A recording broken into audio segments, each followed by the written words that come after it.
Basketball League.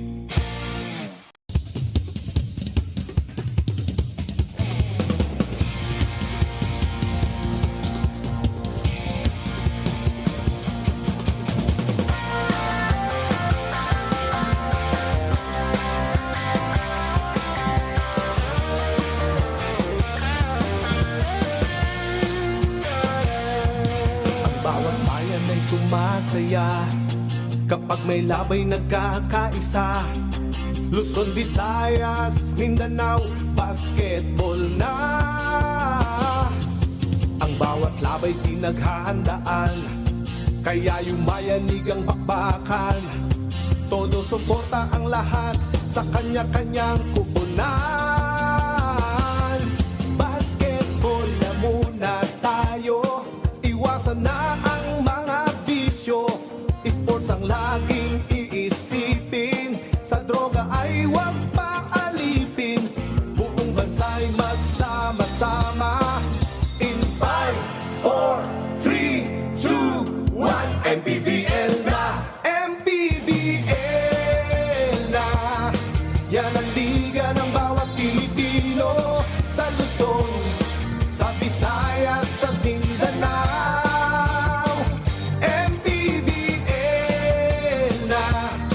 Yan ang liga ng bawat Pilipino, sa Luzon, sa Visayas, sa Mindanao.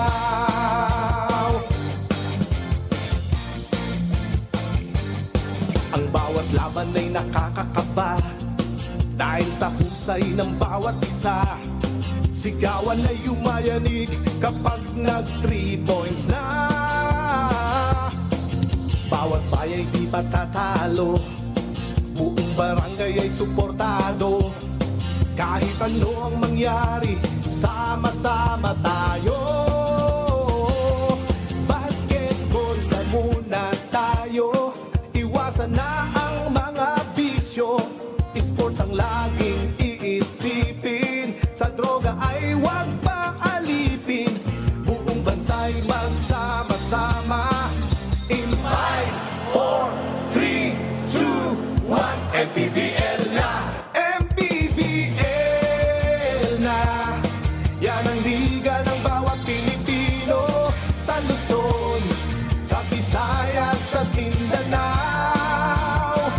MPBL na!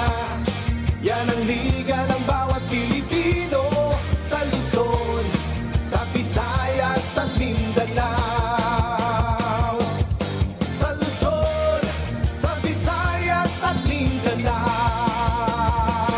MPBL, Maharlika Pilipinas Basketball League.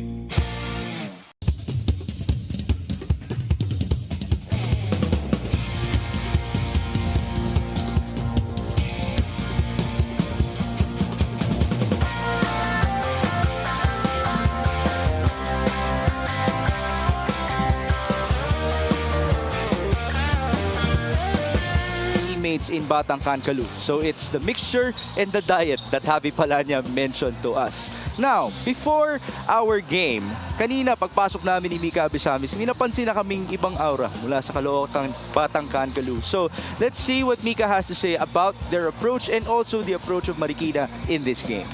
Isang mainit na Thursday sa inyong lahat, kasing init ng mga laro natin dito sa loob ng Parañaque College Gym para dito sa Marikina. Despite their losses, they continue to stay positive. They continue to do the next game mentality, lalo na against strong contenders. They did it against Zamboanga in their last game at ngayon naman they're gonna have to deal with the Batancan Caloocan. Tama ka, Migs. Napag-usapan mo ang Batancan Caloocan, nakita kita kanina, lumapit ka rin sa kanila. Talagang very positive, ang saya-saya ng vibe nila. Lalo na yung infusion ng system ni Coach Alex with the vets and the young guys. They've had 3 different best players in their last 3 wins.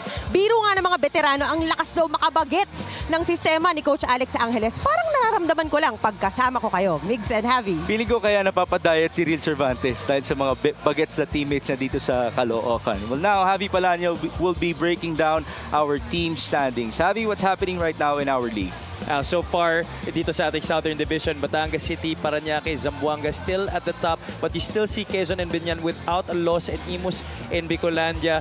Pati na rin Muntinlupa, wala pa rin panalo early here in our league. But as Coach Louie would like to mention, this is only the part of the league na kung saan teams are starting to get into shape and starting to feel themselves and start the team chemistry within themselves. So makikita mo marami pang teams ang uusbong niyan sa ating team standings. How about in the North Division? In the Northern Division, it's only San Juan who has 6 wins and no loss, but Nueva Ecija still without a loss at 5 wins. Pero makikita natin Caloocan at the number 8 spot, but only played 4 games. So aasahan natin at Caloocan will still challenge the teams up in the Northern Division, teams like San Juan, Pampanga, Nueva Ecija. So expect this team of Caloocan to be able to climb up in the team standings. That's a good point. It might be actually too early for us to conclude a lot of things for Caloocan, Batangcan, Caloo. And having mentioned, yung sinabi ni Coach Louie sa atin, he expects everybody to settle down by 1/3 of the season. Let's talk about the previous game of Caloocan. It happened on their home floor to the delight of the crowd. Real Cervantes was big time, Ronnie Matias as well, and Romel Calahat as well. This was a game that put Caloocan through another ringer of a match. They won their last game against Abra in the final seconds. This was the same case here. They fell behind by as much as 18 points in this game. And in fact, in this game, they even had balanced scoring. Wala si Gabby Espinas, wala si Mac Barakael, but 2 players led 4 other guys with at least 6 points in this game. Romel Calahat, as you mentioned, had 15 points in this game. Joel Lee was the other guy in double figures with 13 points. As we look at the numbers here, Caloocan was more efficient in terms of field goal shooting.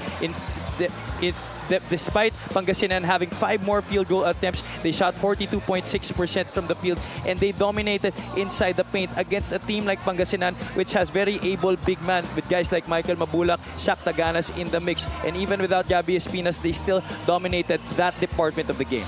In the words of Coach Alex Angeles, he sees a former player of his in Romel Calahat, and that is Jan Nermal. You all know that Jan took his time here in the MPBL. Let's see if Romel can have that type of excellence as well dito sa Liga ng Bawat Pilipino. Now let's talk about the Marikina team. Now this squad has been up and down in the season. We've seen some great stretches, even though they've lost a couple of games. In their previous outing, they lost big time versus Zamboanga. This was a game that they were coming in with a victory against Bacolod, but they actually started this game with a strong start, led by 7 after the end of the first quarter, but Zamboanga outscored them in the second period 25-13 to take a 31-26 lead at the half. They also outscored them in the third quarter. Marikina wasn't able to get back in this game. It was only Eric Pili who scored in double figures in this match, and their top 2 scorers, Eloy Tan, Joe GDL, was only a combined 4 points. In fact, Joe GDL was scoreless in this game. It's very hard to win ball games for Marikina if your top 2 scorers in Eloy Tan and Joe GDL aren't able to put up the numbers that they are expected to. As you can see here, they were dominated on the boards 60-32, and being a fast team, you expect Marikina to run. They're averaging 16 fast break points per game, but they only scored 8 here compared to the 20 of Zamboanga. At least you mentioned Eric Pili, who had 14 in the previous game. He's back on the national stage playing basketball in the Philippines, because the last time that he was here, he was still with CSB back in 2019. So welcome back to Mr. Pili. Now, let's turn you over to Miguel Pereira. MPTV Channel 53 on satellite and on Pilipinas Live app. The 2024 Buenas Manny Pacquiao's MPBL Season 6, presented by Extreme. Here are the starters, beginning with the Caloocan Batangcan Caloo. Starting at guard number 29, Joko Tayongtong. Also at guard number 7, Jeramir Cabanag. Starting at forward number 11, Paul Sanga. Also at forward number 5, Ronnie Matias. And starting at center number 27, Gabby Espinas. Head coach for the Batangcan Caloo is Alex Angeles. Assistant coaches are B. Mangajas, Toto Dohilio, Peter Santamaria, and Jigs Guardamore. Team manager, Mac Robert Dichandu. Team governor is Jeremy Tin. Team owners are Dennis Flores and Honorable Congressman Oka Malapitan. Now, the starting 5 for Marikina Shoe Masters. Starting at forward number 77, Azar Ojan. At center number 10, Mix Castellano. Guard number 22, R.R. Casajeros. The other guard, number 6, Eloy Tan. And the other forward, number 3, Joe Gomez Zeliano. Coaching the Shoe Masters is Rizal Castro. Assistant coaches John Paul Basilan, Monroe Queston, Fernando Bunag, and JC Lim. Team managers are Leo Correa and Dr. Rianji Pioquinto. Team governor is Reynaldo Punong Bayan. Presenting our starting fives, brought to you by Buenas. We have Joko Tayongtong, Jennifer Cabanag, Gabby Espinas, Ronnie Matias, and Paul Sanga for Caloocan. And then it's Eloy Tan, our Casajeros, Migs Castellano, Azar Ujan, and Joe Gomez Zeliano for Marikina. Thank you for joining us. This is Migs Gomez at your service, alongside Javi Palanya and Mika Abisanes, as we come to you live from the previous home of Migs Castellano, the Olivares College Gym. Well, once upon a time, he played for the Patriots, and he told me that the biggest thing about his visit today is the fact that he remains close to the staff here in Olivares. Magandang batian sa kanyang pagbabalik. Well, let's see if he can actually perform very well. Important for him to have a good performance today, especially with a team like Caloocan that has a formidable front line. Castellano only was good for 5 points against Zamboanga. In fact, the whole front line of Marikina has to step up today to be able to help Joe GDL and Eloy Tan produce points para sa Marikina. And the front line of Caloocan in itself is already very decorated with Ronnie Matias, Gabby Espinas, and Paul Sanga. Matias passes on to Gabby. After being suspended in the previous outing, he misses. Espinas continues to be a force here in this league. One of the top scorers of Caloocan so far this season. Joe Gomez Zeliano against Jeremy Cabanag. Pass onto the corner. Ujan, 7 on the shot clock. Azar, he will fire and he will score. Ujan was the best performing big of Marikina against Zamboanga in their last game. He had 7 points, but he's going to have to do so much more this afternoon to challenge the defense of Caloocan, make those bigs work. And he was also the only best player for them so far in the season. Did you cover that game? Yeah. Kamusta? Ano yung nagawa niya nung larong yun para mag-stand out siya? Well, he was his usual self, waiting for those drop passes in that dunker spot along the baseline, but also knocking down shots from the perimeter. This is going to be key to be able to draw out the defense inside of Caloocan para may room guys like Joe Gomez Zeliano and Eloy Tan to puncture the interior. Pass inside, not the best of deliveries. And here's the counter. Jeremy Cabanag, he's feeling it. Off to the right. Bit rushed there. Now we're rushing to the other side. Casajeros is fouled. A bailout call right there para kay RR Casajeros. He was going up with no intention of shooting that basketball. He had to look for a teammate at the last moment. Casajeros is still arguing that he was about to shoot. But I don't think he's convincing anybody. Definitely not. He wasn't even looking at the basket. So it's going to be a baseline inbound for Eloy Tan. No free throws as of yet for RR Casajeros. Pinapalabas si Joe Gomez Zeliano. A lot of time here for Marikina. Up top, Castellano. It's a traveling violation.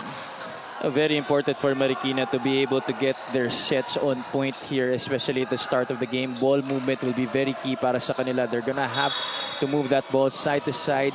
Wait for the defense of Caloocan to commit mistakes. That's when they attack inside. They had 11 assists in their previous outing. Talking about Marikina. Let's see if they can surpass that number for this matchup. Cabanag continues to misfire. Another chance for Batang Kalu. That's their best shooter. Paul Sanga, wala pa rin. Offensive rebound. Kick out. Cabanag pushing off Eloy Tan. That's a charge. A good defense right there by Eloy Tan, moving his feet and staying in front of Jeremy Cabanag. Marikina is playing a zone here early in this game. That's why Joko Tayongtong was able to grab that offensive rebound. Nobody was boxing him out. We're back with Marikina. 2.5 minutes gone by for your MPBL Thursday. Castellano against Gabby Espinas. He still has it. Eloy Tan versus Joko Tayongtong. Not much space there, and it's a dribbling violation. You could see this season that Caloocan is so much more improved in terms of pressuring the basketball. That's the system that Coach Alex Angeles likes to run for this team. At kaya naman sinabi ng mga players nila na nakakabata to sistema na to because Coach Alex Angeles really puts a heavy premium on that. He wants to have the ball handler have trouble early on in the shot clock. But to your point, we've seen 4 turnovers already in this game for Marikina. Now, there's a turnover on the other end. Eloy Tan. Another turnover. That's number 5 for the black shirts. Paul Sanga. Layup, no foul, but a basket. I mentioned earlier, Gabby Espinas hasn't lost a step. The same goes with Paul Sanga running on the break, finishing in transition. That's a pretty finish for the former FU Tamaraw. That's the first basket for Caloocan in this game. Tan to Joe GDL. He will never hesitate. Too strong. Ball tapped away, apparently, by Migs Castellano. The problem for Marikina is even if their outside shooting will not hit, di rin sila makapasok. So it's gonna be a problem para sa kanila. This fast break of the game is brought to you by New Star. Win to the max. Paul Sanga, as you just mentioned, is looking good in terms of his conditioning. After all, he has great discipline in terms of that body work of his, and it continues to pay off. A 3-pointer for him. That shooting touch will never escape him. Has always been a great shooter early on in his career until now. Now, he just gave a wink to somebody here as a part of our crowd, so we're gonna have to try to locate kung sino man yun, and if he's gonna do it again. As now there's another stop for Caloocan. Joko Tayungtong to Ronnie Matias. Back to Joko. They swing to the left. That's a good look. And a 3 for Jennifer Cabanag. If Caloocan is going to continue to hit those outside shots, Marikina might want to think twice about their zone defense here in the first quarter. Well, 3-point shooting is now starting to work for Caloocan. Before this game, Javi, I asked a couple of their shooters. Tinanong ko si Jeremy Cabanag, sitong best shooter ng Caloocan as he shoots again and he makes that 3. Ang sabi niya, si Paul Sanga. Tinanong ko naman si Paul Sanga, sinong best shooter ng Caloocan? Ang sabi niya, Jeremy Cabanag. Wow, What say okay. you? I was really going to think that Paul Sanga was going to say himself. Well, there's one guy who answered himself. That's Real Cervantes. This 3-point shot is brought to you by Extreme One-Stop Shop Appliances. That's back-to-back 3s for Jennifer Cabanag here in the Olivares College gym. That's a good way to repay the trust that he has had with Coach Alex. They're being reunited after working together in the 4th season of the MPBL. 10-2.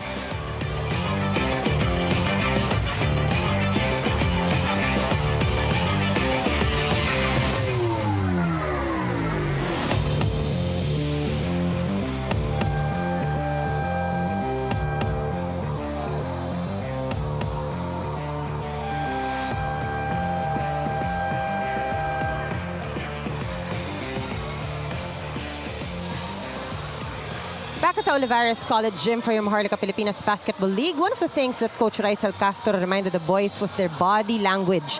Pag nakakalusot daw kasi ang tira, nagiging negative sila agad. Like I said earlier, they don't have much of a choice but to do the next play mentality, especially early in this game. Tingin din daw ng players, binibigay sa kanila itong challenge na to to grow, mature, and learn.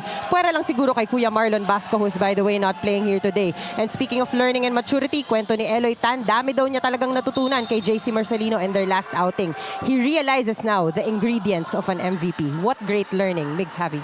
Yan ang maganda kapag may kalaro kang malakas dito sa ating liga. And this is going to be another big learning opportunity for Marikina going up against these veterans of Caloocan.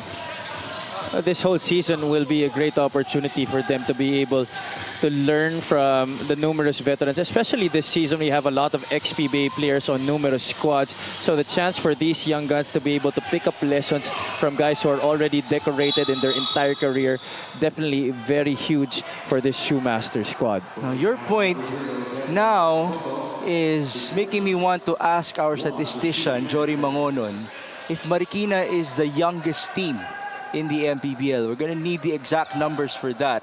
Tingnan natin kung meron nga sila. It's gonna be a sideline inbound for Jennifer Cabanag.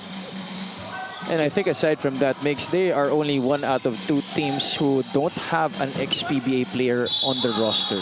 There you go. Who's the other team? Sarangani. Sarangani. Naglalaban na ba yung dalawang yun? Hindi pa. But the good thing about those two teams is the fact that we consider them as the most unpredictable teams That's in the correct. MPBL. So, masaya panoorin ng Marikina at Sarangani. I mean, Marikina lost to Pampanga by only 1 point, so Yes. you never can really count them out. That was the Encho Serrano free throw, right? That's correct.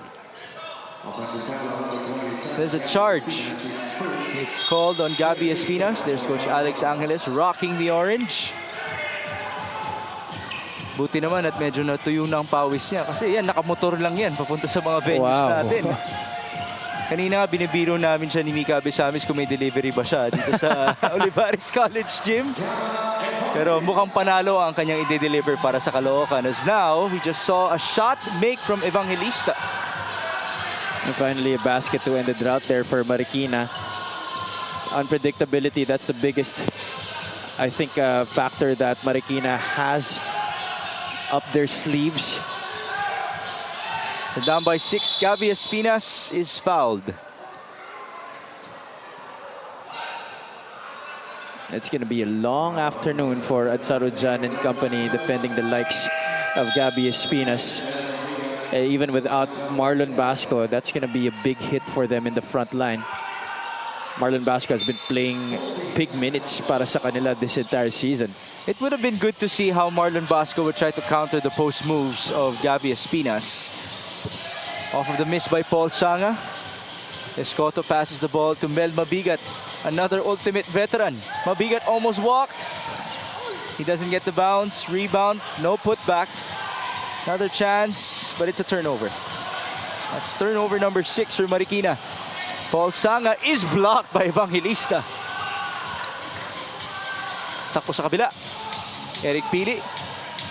Three-pointer, too strong. Rebound, Ronnie Matias. So far, Evangelista has been making a good account of himself on both ends of the floor. He's everywhere here right now, trying to go for those loose balls, blocking shots as well. Would have been good if he finished that shot earlier. Didn't have a lot of lift on that reverse. Well, he did have 4 points and 4 rebounds in 15 minutes of play in their previous outing. Under 3 minutes in the opening frame. Mel Mabigat. That's stopped away by Joko Tayongtong. I think it's best for Marikina right now to be avoiding those sidelines. That has been the best friend here in the first quarter of Caloocan. Every time that Marikina dribbles slowly into that sideline, there's a double team that's always coming from Caloocan. I'm sure that's the same intensity that these second unit players of Coach Alex would want to put on the floor. Kalahat is in, Cervantes as well, with Joel Liu, your former buddy, and Achi Inigo. Mabigat losing time. And he wasn't able to get it off. The problem there is, simula pa lang ng possession na yun after that inbound, nobody was aware of the shot clock. 10-4. Real Cervantes. Looking very good in this season. Look at that move. You could even argue that he might be in the best shape of his life. Oh, okay. I asked him about that, and he said his shape is like his shape when he was in Kia in the PBA. He did put up great numbers when he was with Kia. One of his first years in the PBA. Ronnie Matias, you can argue the same thing for him. Looking good this season. Kalahat, no good. That's stopped away in favor of Achi Inigo. Achi Inigo, one of the most clever, one of the smartest players here in the league. Very hard to get one up over him in that kind of encounter. Pass inside. There's a foul before the attempt of Romel Kalahat. A grab by Mel Mabigat. Romel Kalahat has been thriving here in Caloocan. He has been a good complementary piece to the bigs of the Batang Kangkalu, playing most of the 3 spot. And now, ooh, he warded off. Sayang yun. Could have been a great play. You mentioned him playing the 3 position. Ikaw ba nung nasa Sarangani pa lang siya, nakitaan mo na siya ng potential at small forward? Oh yeah, definitely, because he can handle the basketball, he could shoot from the outside, he can attack from the perimeter, but at the same time, he has the same grittiness and intensity to be able to deal with the big men inside. So he's really a versatile player who can play multiple positions. But for Coach Alex Angles, using him at the 3 spot, definitely something good para sa kanila. The things that you just said to describe Romel Calahat, that's what we said about Jan Nermal before. Obviously, Nermal is lengthier, but this guy is actually heftier in Calahat. As Pili loses the ball, there's the recovery, there's a foul first. And so that's why he can use that heft to be able to mix it up physically with the other bigs of the other squad. So he can be playing the 3 spot on offense, but can be guarding the opposite team's big men to be able to create some sort of matchup problems for the other teams. That's something that Coach Alex Angeles likes to explore, especially on defense. Eric Pili gets the bounce on his first gimme. I mentioned he played for CSB before under Coach T.Y. Tang. After that, tumaba daw siya nung pandemic. Halos kasing laki niya na daw si Migs Castellano nung time na yon. And I asked him, so what got you back into good form? And he said, it's not basketball. It's reading books. Really? Yes. Wow. Because of self-help books, and his favorite is 8 Rules of Love. O sabi ko, pag-ibig naman. Paano marirelate sa basketball yun? At sabi niya, self-love kasi. There you go. It has all been worth it for Eric Pili. We have a timeout, 12-5.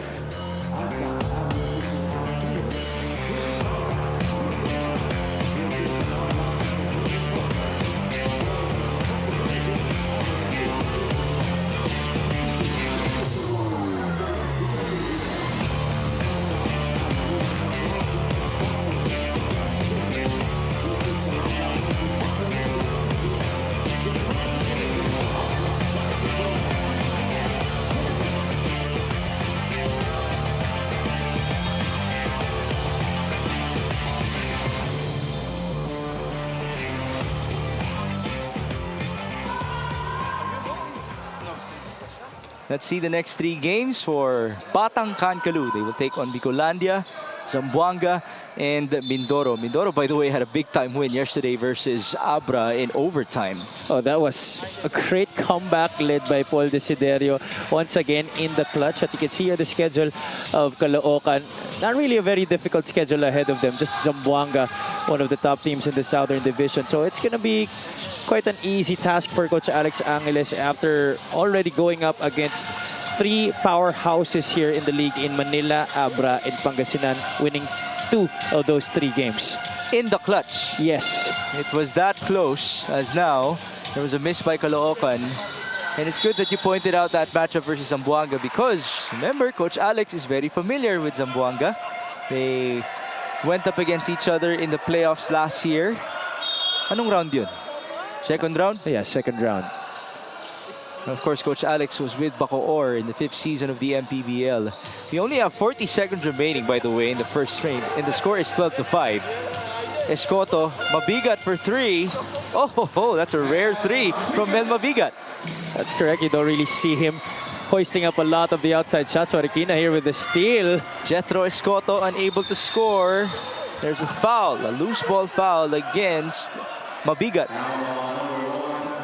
At nakita natin dito yung body language nga na sinasabi ni Coach Rizal Castro that, you know, after an error, you have to be able to move on to the next play. You don't have a lot of room to commit a lot of mistakes.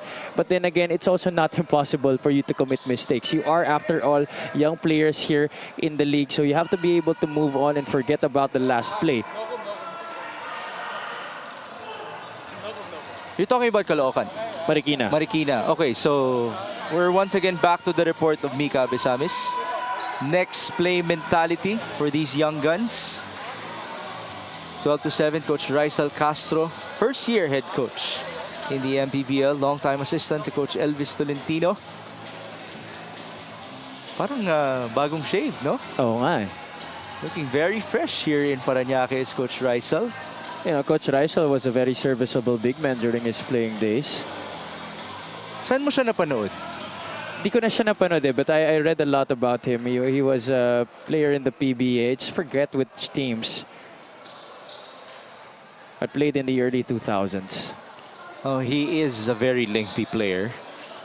Obvious naman, yan yung unang tingin pa lang. Alam mong basketball player. Oo, tama. Sa ating mga tao po na nagpapatugtog ng Toronto, huwag po tayo sa ilalim ng ating ring. Okay, all right. So let me explain this.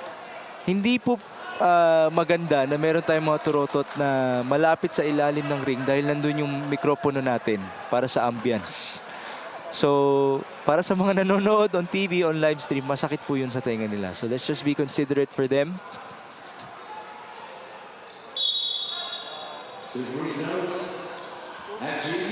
Hachi Inigo is at the stripe.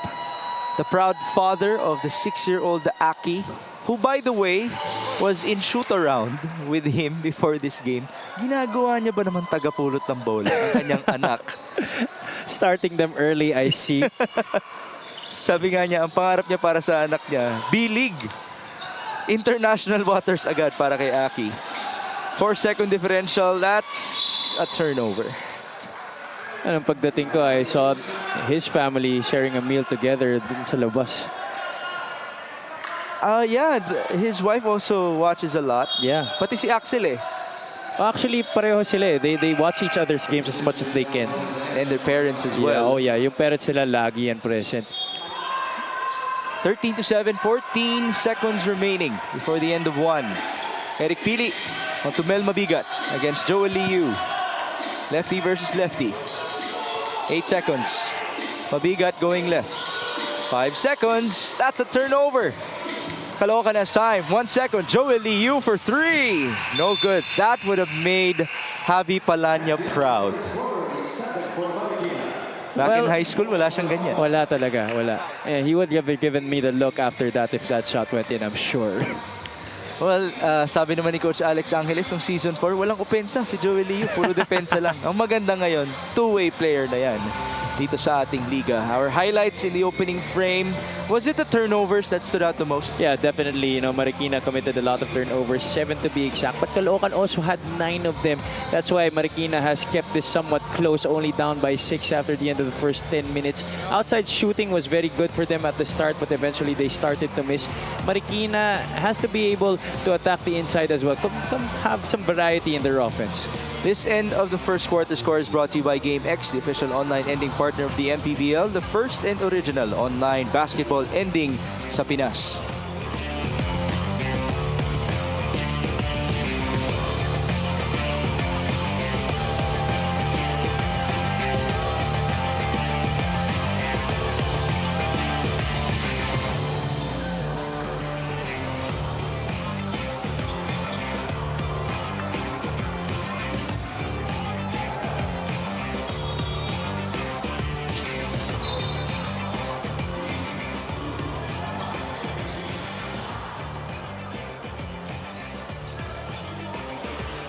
We are back inside the Olivares College gym in Parañaque.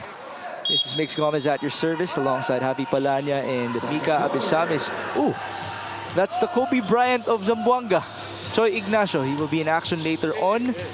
That's versus Bacolod, and then it's Parañaque versus Quezon in our main game for your MPBL Thursday. Zaru Jan, foul. That's the advantage that he has as we take a look at the first quarter field goal story. 5 out of 19 for Caloocan, 3 out of 15 para sa Marikina. So both teams shooting under 30%. In fact, Marikina is at 20%. Caloocan had a good start to that first quarter before the defense of Marikina ramped up, and that is an offensive foul on the Shoemasters. Good defense as well by Romel Calahat, who was trying to chase Eric Pili. So that's one of the things that he also has to get used to, guarding guards here in the MPBL.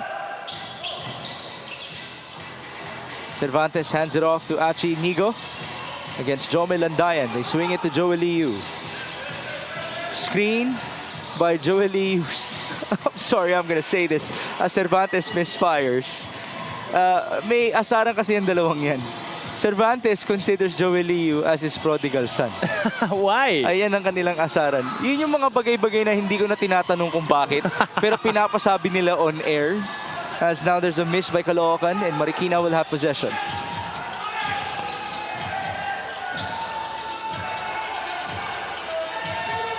Pass inside, Ujan will score. A first guy to have a second bucket here in this game, Adsar Ujan para sa Marikina. 13-9.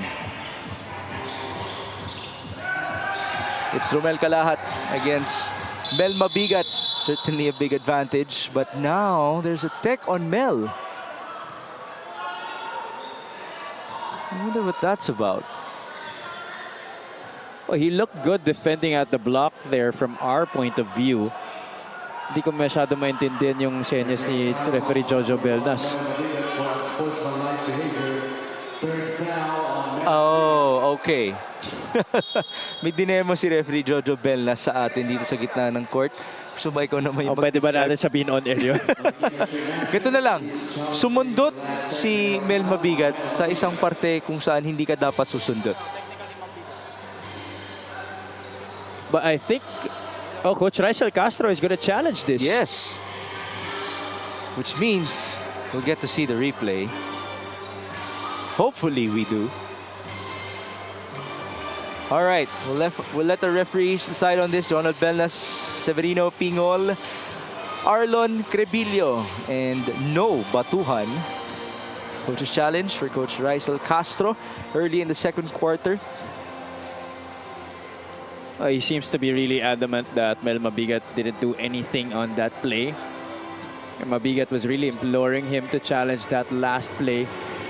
They are, after all, down by just 4 points right now. So this could be big para sa kanila. And we know about Mel Mabigat. He doesn't have that type of character. Exactly. You know, he's more of a no-nonsense player, especially on defense. He just wants to do his job and to be able to produce for his team.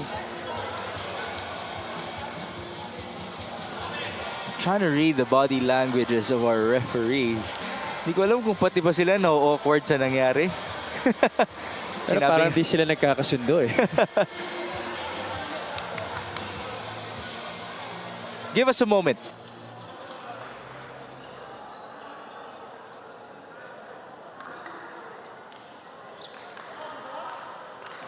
Upon review, the challenge was successful. Okay. Referee Donald Bellas has had a word with us. The challenge is successful. So, wala pong ginawang mali si Mel Mabigat. Kung ano po yung sinabi namin kanina, just forget about it because apparently it was wrong. Alright, so let's just move on. The good thing is, nakuha natin ang tamang tawag. This is the last play that was in question. Okay, there you see. Watch the right hand of Mel Mabigat.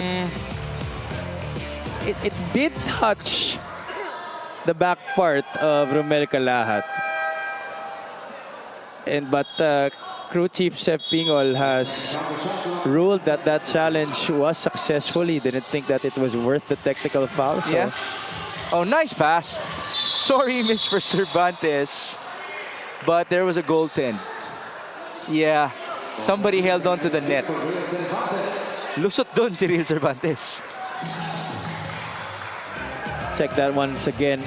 Nobody marking Real Cervantes. Misunderstanding on defense here para sa Marikina. You're gonna have to do so much better than that. Communicate more effectively, especially on those kinds of baseline out-of-bounds plays.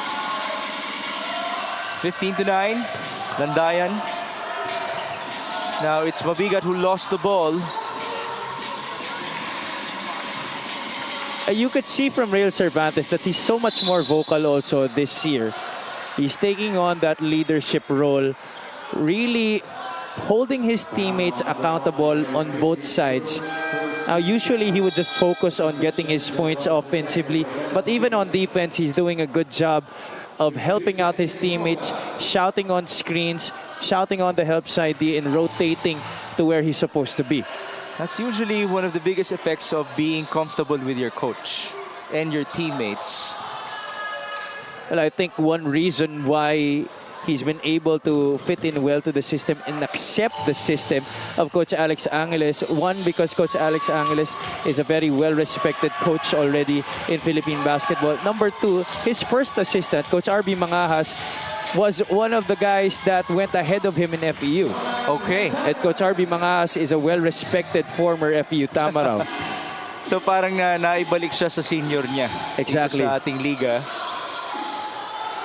This is Jesse Sumoda up top to Joel Liu. They're up by 6. Ball tapped away in favor of Caloocan. After all, Coach RB Mangahas did win championships for FEU in college together with a guy named Arvin Santos. Let's see the replay. Jomel Landayan able to escape and score with that layup. With your point about Coach RB Mangahas, now I'm wondering if he actually went up against Coach Rizal Castro at some point in time. As Joe Gomez de Liano misses from downtown. Rebound Sumoda. Well, actually, I think now I remember. Coach Rizal did play for FEU in college, but I think years ahead of Coach RB Mangahas. Well, the good thing is we have Mika Abisamis with us today. Mika, if you can have a word with our 2 assistant coaches, that would be good, as now Damien Lasco scores inside. One guy off the bench who could contribute in a hurry para dito sa Caloocan. This play of the game is brought to you by Buenas. We can't forget about this guy. He was once upon a time the leading scorer of the MPBL, and that was when he was with Caloocan. And I wonder how he's feeling right now that he's playing with more veterans and has been relegated to a limited role off the bench. I remember your argument back in Season 4 na nauubos si Damien Lasco pagdating ng 4th quarter dahil nga sobrang daming effort ang kanyang kailangan gawin in the first 3 frames. And that's because his game is predicated on attacking the basket, slashing through the defense. Doesn't really have a very consistent outside shot. Although occasionally he's able to hit those shots from the outside, it's not really his main game. That's a foul on Azar Udjan. Babalik dito si Mix Castellano. Now that we have him on the screen, may napansin ka bang kamukha niya? Alang-alang sa ating pinakaminamahal na production team. Meron eh. Meron talaga eh. Ikaw na magsabi. Ton, parang kamukha mo to si Mix Casillas. Hindi si Ton. Ay, hindi ba si Ton? It's our game producer. Oh, nga pala! Yeah. It's our game producer, Ryan Septimo, si Bot. Ayun po ang ating comparison kay Mix Castellano. Huwag kayong mag-alala sa ating mga kaliga. Pagdating ng Christmas time, bibigyan natin ng airtime ang ating production team. Isa-side to side natin yan kay Mix Castellano. Big shout out to you, Bot. Thank you for your service sa liga ng bawat Pilipino. 19-11. Nandayan. Wow, that was a nice crossover. Sorry, no highlight. Sa kabila, no numbers for Lasco. Wisely, he slows things down. Joel Liu is actually their point guard. He's been playing a lot of point guard the past 2 years, especially playing under Coach Alex Angeles from Bacolod to Bacoor to here with Caloocan. But did he play point guard in high school? No, not at all. Were you his point guard in high school? Yes. So you weren't passing him the ball? Yes. Kaya hindi siya magaling sa opensa? That's the explanation. Ayun pala yun. Okay na. Okay, nag-gets mo na. Naintindihan mo na. Kaya rin ako nandito, siya nandyan sa court. The great ones stay playing. Indeed. Joel Liu. Pass on to Gabanag. It's real Cervantes, top of the key. Too strong. Rebound Igliane. Here's Jomel Landayan. Screen by not Ryan Septimo. That's Mix Castellano. Landayan pulls up and misses. They're forcing the ball handler to go away from the screen, to reject the screen. Pass inside. Jesse Sumoda is fouled. Pretty tough for Marikina to be rotating on defense when the guard outside is able to drive baseline. The big man wheels to the middle, makes himself available for a pass in the interior.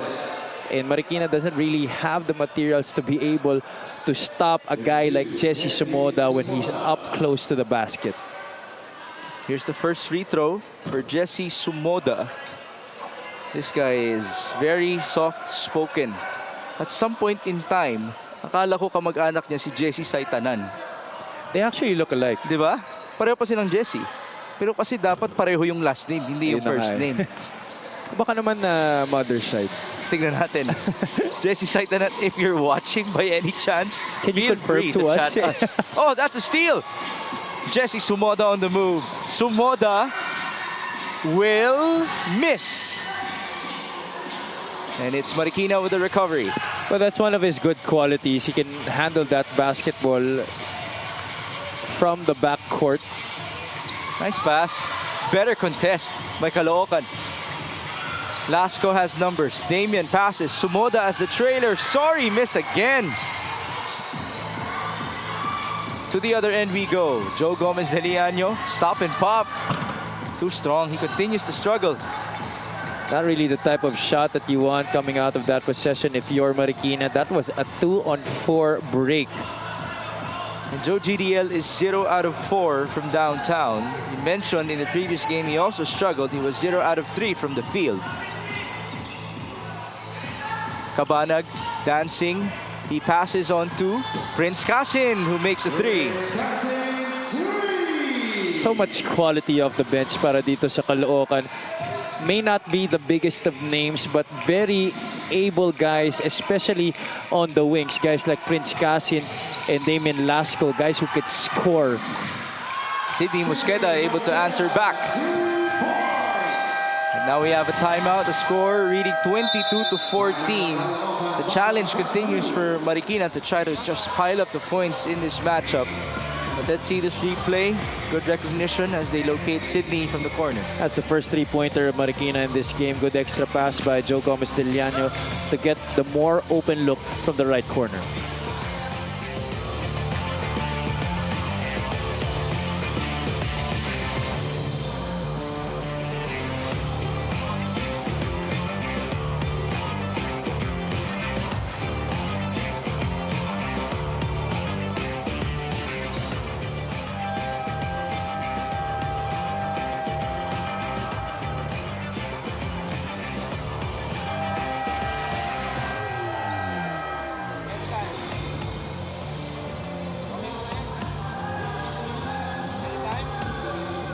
Back at the Olivares College Gym for your Maharlika Pilipinas Basketball League, I talked about the positivity of the players towards the coaches of Caloocan, so I also inquired from the coaches, and they said they are very happy, especially towards the vets, that the system has been accepted. They only started infusing in Feb 27 of this year, and they have had 3 wins with different best players. As I mentioned, this speaks of how united they already are as early as now. But one of the things they would like to improve is still their defense. Gusto sana nila 15 points per quarter lang ang kalaban. Also, are developing Kalahat, Lasco, and Sumoda. Mukhang nag-work naman. We have seen good stuff from them so far. Migs Javi. Well, last year, one of the arguments for Caloocan is the fact that we wanted to see younger players alongside the Gabi Espinases, the Real Cervanteses of the world. And Mac Barakael, by the way, is still injured. That's why he's unable to play. Now, it seems like they have such a nice mix. Yeah, definitely. And maganda nga yung sinabi ni Mika doon that they're trying to develop Jesse Sumoda, Damien Lasco, and Prince Kasid, because these are guys who still have a lot of potential ahead of them that is still yet to be realized. And playing alongside these veterans in a system that Coach Alex Angeles is running is a very good opportunity for them to be able to realize that potential and turn those potentials into results that will benefit Caloocan, especially in the long run later in this season. Wala na po tayong mas magandang example kumpara kay Jan Nermal. Yun na yun. The emergence of Jan Nermal, big credit to Alex Angeles for it. So he could be such a big inspiration to all of these young guns of Batangcan Caloo. As Gabi Espinas makes that free throw. Mika also mentioned 15 points per quarter. Ngayon nga, baka 15 points per half pa ang target nila. They're playing so well defensively. Really doing a good job of influencing the ball handler to go away from the screen, therefore avoiding rotations and scrambles. But that time, that was a good setup and execution by Marikina. Defender of Eloy Tan going under the screen on that dribble handoff. 26-16. Ray De Mesa is on the court, by the way. So he's one of those vets in the MPBL, a journeyman as we could call him. Prince Casin able to convert. A few years ago, you would think that Prince Casin only a guy that can slash and attack the basket, but slowly but surely developing that 15 to 18-foot jumper, especially off the bounce, very important here when playing with Caloocan. Kung may John Nermal bilang model kay Romel Calahat, tinanong ko si Coach Alex Angeles, sino naman ang model mo para kay Prince Casin? As the ball goes out of bounds. And he said, parang maaga pa. Iniisip ko pa, I need more time with him. After all, this is the first time that they're together here in the MPBL. I asked Prince the same thing, and he said he continues to adjust with Caloocan. So, let's see if he can prove something to us in today's outing.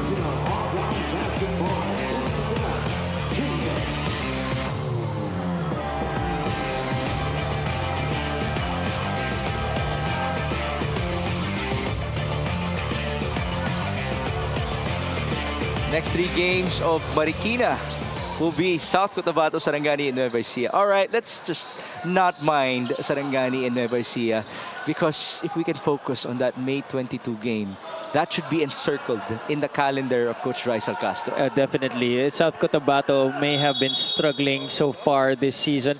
Not really a very consistent squad just yet, but still a very formidable team to go up against. I'm sure Coach Rizal Castro wants his team to be able to at least have a good performance today against Caloocan, to have a lot of confidence going up against John Wilson and company. That, after all, is a team that has their former head coach at the helm. Coach Elvis Tolentino will have something to say about this, but imagine if Marikina can actually beat South Cotabato and Coach Elvis himself, as Eloy Tan makes a 2-pointer. I could already imagine Coach Elvis smacking something if that happens. You know how mad he gets if he doesn't get his way. Balik tayo, Prince Casin, almost in double figures. That's a good rebound by John Lee Valin. You can't forget about him as well. Very lengthy player for Caloocan. De Mesa backing down. That's a mismatch. No basket. And loose ball foul against Batangcan Caloo. That's a gallant stand defensively at the post by Silas Zabale, especially against a taller guy like Ray De Mesa. This fast break of the game is brought to you by New Star. Win to the max. Eloy Tan, a stabilizer for Marikina. Able to stabilize himself mid-air to score those 2 points. But they're still at 18 in terms of markers in this game, and you only have 40 seconds remaining before halftime. Zabale. Screen by Castellano. Knicks now has it. Castellano is blocked by Gabby Espinas.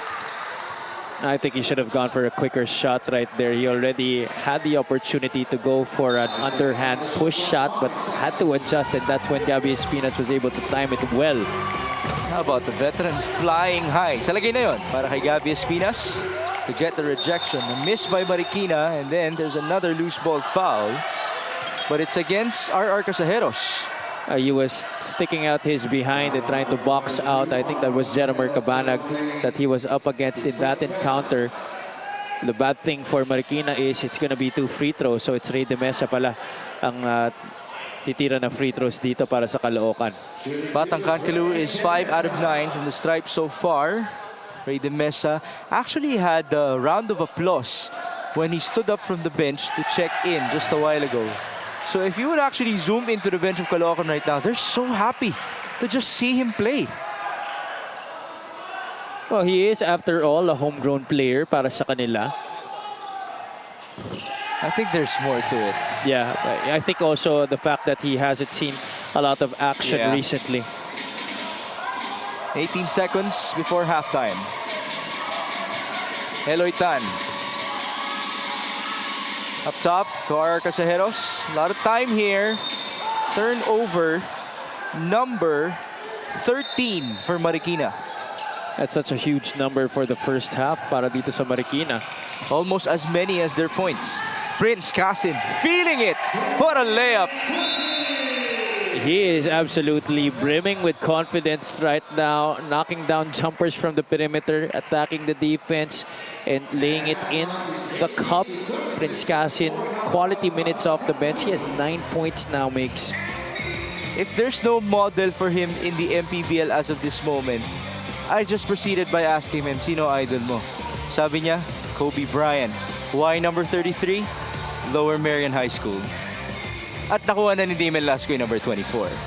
As now, this halftime score is brought to you by Game X, the official online ending partner of the MPBL, the first and original online basketball ending sa Pinas.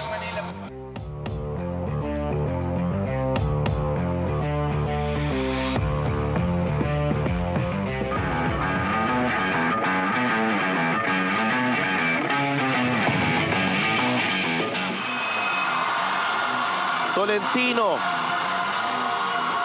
Inintay si Chavez. Drives baseline. One possession game. Caloocan's lead is down to 3 with 1:34. My goodness, Del, can you tell me, malapit ba ang Abra dito sa Caloocan? Because it feels like 1/4, marami yun of this crowd is Abra. But you look at the shot here by Chavez. Excellent decision by Tolentino to wait for him, and Chavez finishes at the baseline. 14 points ang lamang ng Pampanga Giant Lanterns, and we're nearing the end of the third. Archie Concepcion fires the 3 and will knock it down. May magagawa ka pa ba doon sa Yeah, you guard him close, he'll attack. You give him the lower percentage shot. Okay. Ang mabigat lang, this is their home court. Oo. And Abdul Sawat, inatrasan niya talaga ng gusto. That game. Still have it in. 10 seconds on the shot clock. There's the screen. MJ pass inside. Great feed. Basket and one for Donachea. Unselfish basketball there. Already had a good look. Oo. And that's what Coach Cholo wanted to see out from his players. Diba? As reported by Sydney. How about that? Showing a little bit of flair with that left hand. What a beautiful finish by JC. Here's the forward pass.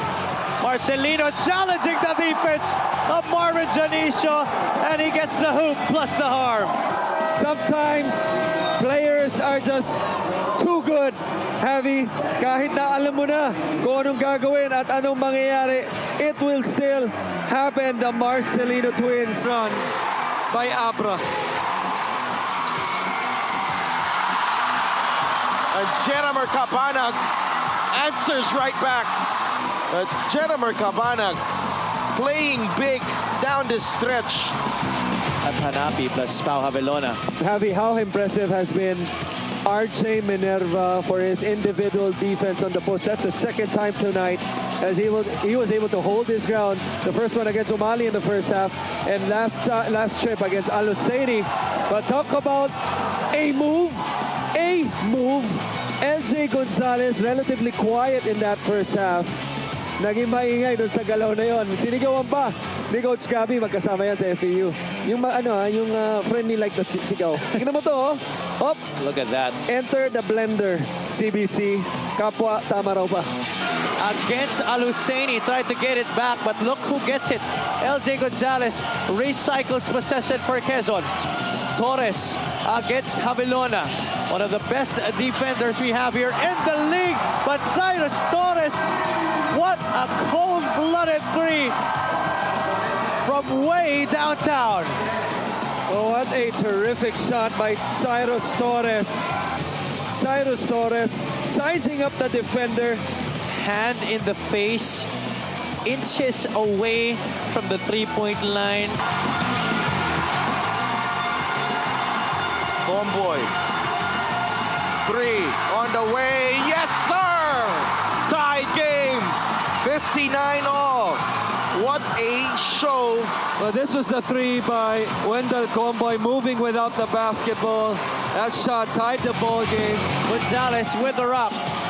against Francis Escandor. Gonzalez gets the step. Fuentes, this could be big. That is the dagger. Jodel Fuentes from the outside. It opened up that window on the left side on a struggling Jodel Fuentes before that shot, struggling after the first quarter. Del Comboy. Cabanag uses the pick from Cervantes. Gets it back. Cabanag, labas kay Rail. Tres. Pasok yan! Big shot from Rail Cervantes. Jerimer Cabanag making it happen for Caloocan.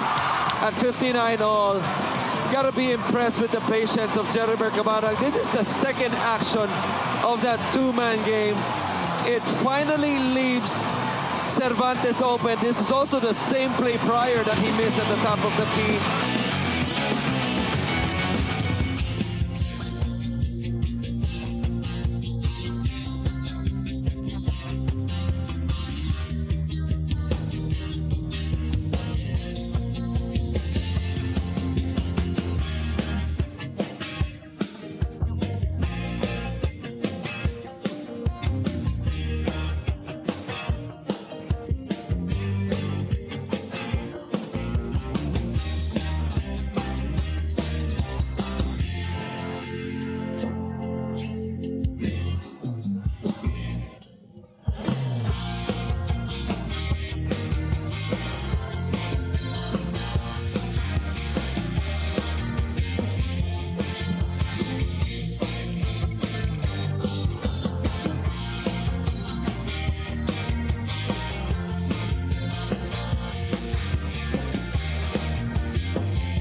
It is halftime for Caloocan versus Marikina. The score reads 32-18. It's a low-scoring game, especially for Marikina here in Olivares, Parañaque. And Javi, how would you explain it? Yeah, you know, both of these teams really struggling to get points on the board.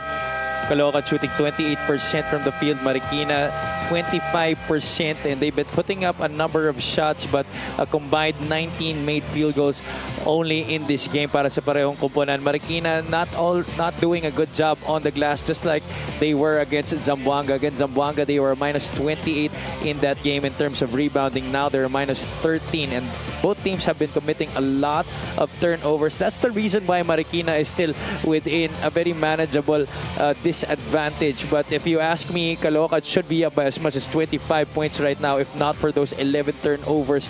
The bench have been performing very well for Caloocan so far this afternoon. Guys like Prince Casin already with 9 points, and also itong si Jesse Sumoda playing well off the bench para kay Coach Alex Angeles. At least they're able to achieve the goal that Mika Besamis shared to us, 15 points per quarter, so that's 30 and a half.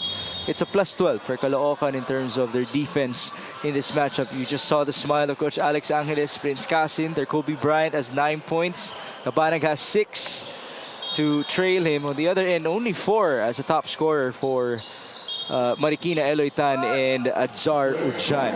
Thank you for joining us as we come back to you live from Parañaque.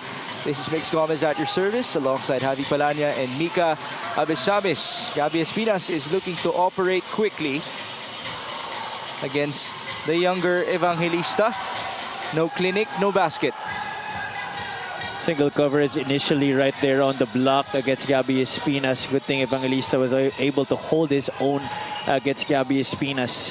Espinas tried to plead his case for a foul, but gently to coach or to referee Jojo Belnas, as now Mosqueda will get the bounce.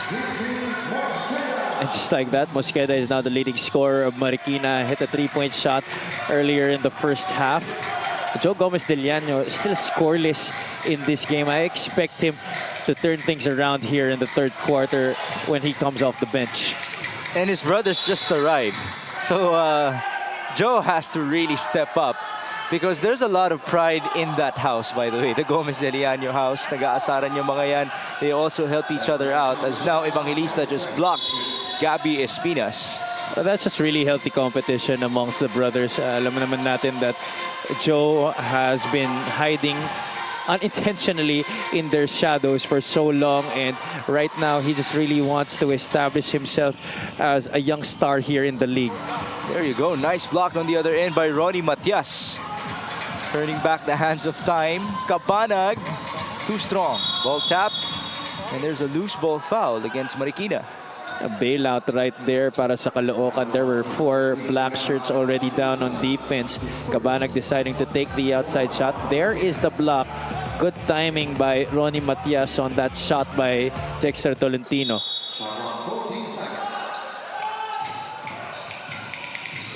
Paul Sanga bounces inside. Tayong Tong. They kick it out. Sanga for 3. Yes, sir.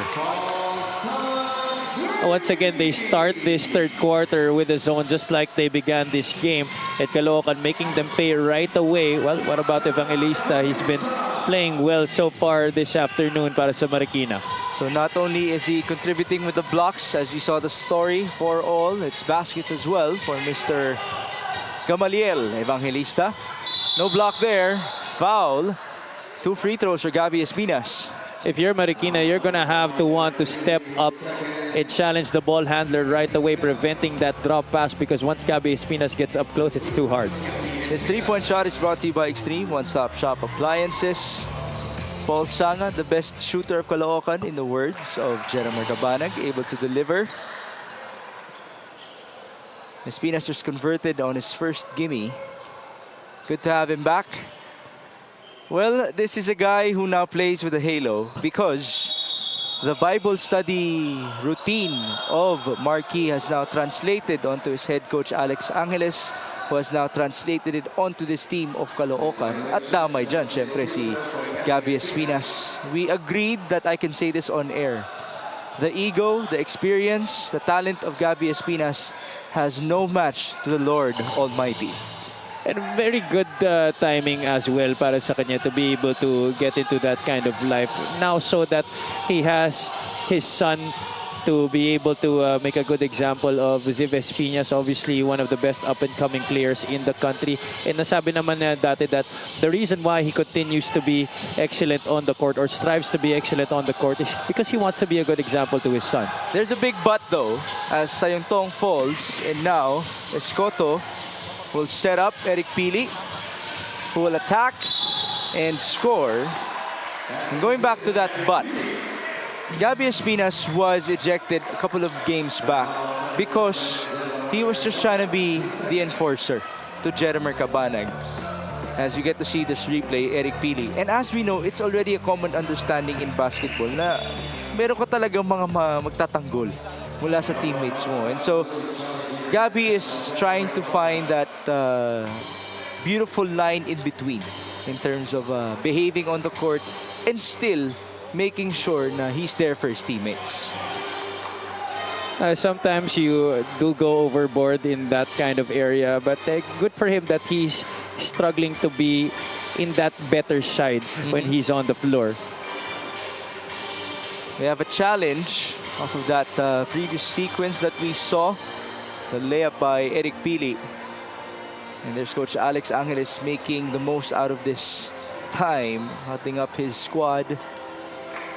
That Bible study features the same pastor as Parañaque. So back-to-back po yung pastor na yun. Duty siya sa Parañaque. After that, duty siya sa Caloocan. And a big shout out to whoever he is. Dahil matapang daw talaga yung pastor na yun.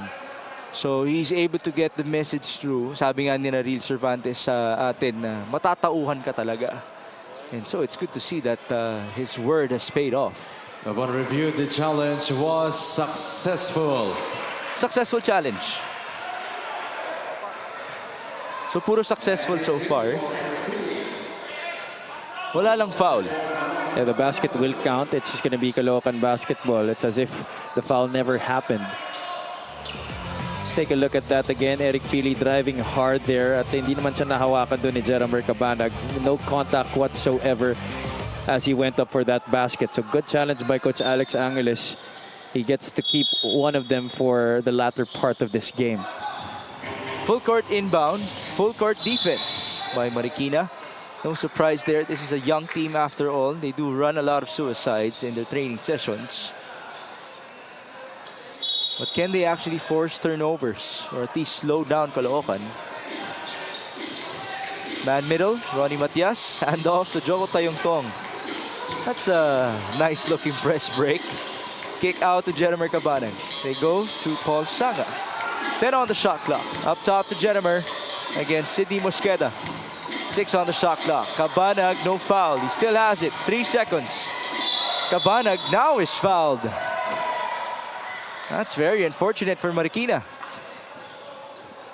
The reason why you pressure in the backcourt is you want to delay the offense of the offensive team. Not really to get steals, but to delay the offense. They did that right here, talking about Marikina. But giving up a foul with only 3 seconds on the shot clock, that's just a major boo-boo and very demoralizing for the Shoemasters at this point. They're trying to get back in this game. Might I say, I like that term. Boo-boo. Let's see if we can use that even more. Espinas is trying to create separation with Evangelista. Ang tawag dyan, arm's length sa basketball. A lot of time here for Caloocan. Matias hands it off to Joko Tayongtong. Joko drives. Ronnie Matias, there you go. Just finding his spots. A good read of the defense there by Joko Tayongtong. The delay happened when the switch with Tolentino was about to happen on top, but good thing he gets to redeem himself there with the basket. Good to see him back. Jexter Tolentino, he's been a long time Marikina Shoemaster. Joko Tayongtong up top. Ronnie Matias fakes. No foul there. Matias went straight into giving a screen, but Tayongtong misfired. Espinas, 10 years ago, he would have saved that ball. But now he just lost space. Gama Evangelista still having a hard time of trying to block out Gabby Espinas whenever that ball goes up to the basket. See the replay, Ronnie Matias. What Coach Christian Luanzon did say, he never changed his game. This Lucky Fan of the Game is brought to you by Buenas. Ganun pa rin, si Ronnie Matias, he might have lost a step, but in terms of the simplicity of his effectivity, it has been constant. Pareho sila ni Larry Rodriguez eh. Kung ano yung laro nila dati, ganun pa rin hanggang ngayon. Timeless play from these players, and that's why they continue to remain effective. They don't really use a lot of athletic ability, but just really pure basketball IQ on the floor. Eric Pili just converted from the stripe. He also covered Matias' son, right? In the junior MPBL. Yeah, that's correct. He's a point guard, by the way. Yeah. Teaming up with Robbie Celis' son, Rob Celis. They were champions, right? Because you covered the championship game. Yeah. What a backcourt that is. Ronnie Matias, handoff. Nope, he did not give it. Now it's Tayong Tong. Blocked by Escoto. Jethro is on the move. Kick out Eric Pili for three. Short. Rebound Evangelista. The ball bounces back to Marikina. It's Escoto, the former UST Tiger Cub. 5 on the shot clock. Escoto still at it. 1 second. And Evangelista will lose time.